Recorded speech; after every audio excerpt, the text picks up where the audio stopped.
Flea, which is an animated documentary by Jonas Poe Rasmussen, who's been nominated for several BAFTAs and Oscars. The film is based on interviews with someone he has known since middle school, since he was a teenager, and who, for the purposes of the documentary, is renamed Amin. Amin arrived in Denmark, having come from Afghanistan, but his past was always shrouded in mystery. And Rasmussen wanted him to tell his story, originally as a radio documentary. And for a long time, he resisted telling it. He was finally persuaded after realising that the animated documentary format would allow him to tell his story but also preserve his anonymity, because it is an animated documentary in which what you see is animation. Not unlike Waltz with Bashir, which is kind of the thing which people always refer to in this genre. The film has been released here in both a subtitled version, which I would recommend, but we're going to play a clip from the dub version, obviously, because this is radio. This is the director getting his subject to relax and immerse himself in his past. So if you close your eyes now and Yep. try to take a deep breath and just relax.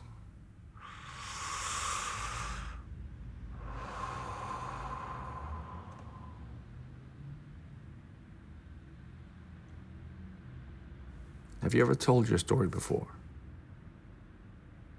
No. But you're okay telling it to me now? Yes. I'm thinking that you don't have to say anything yet. Just think of your earliest memory. What's the earliest you remember?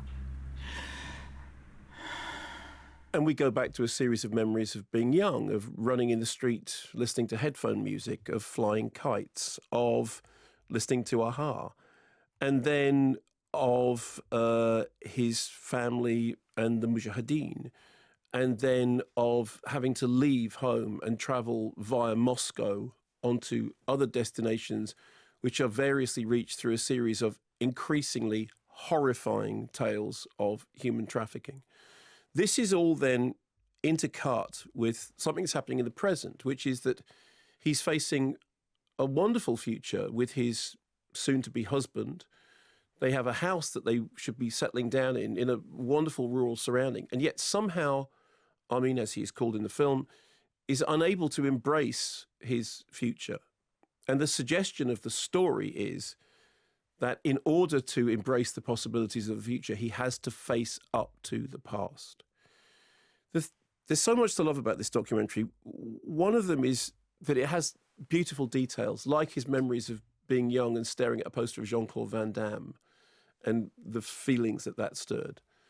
And there are these scenes of human trafficking, of refugee crisis, which are really terrifying. I mean, the thing involving the cargo container, I'm very claustrophobic anyway.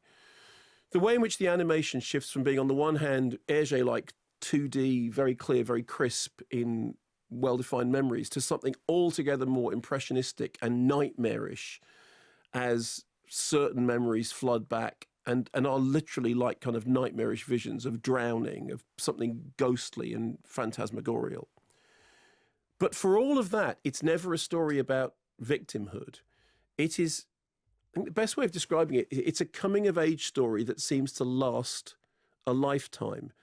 And during the course of the interview, during the course of the recounting of the story, you get the impression, obviously, it's an animated documentary which uses fictionalization and uses dramatic reconstruction, all that stuff.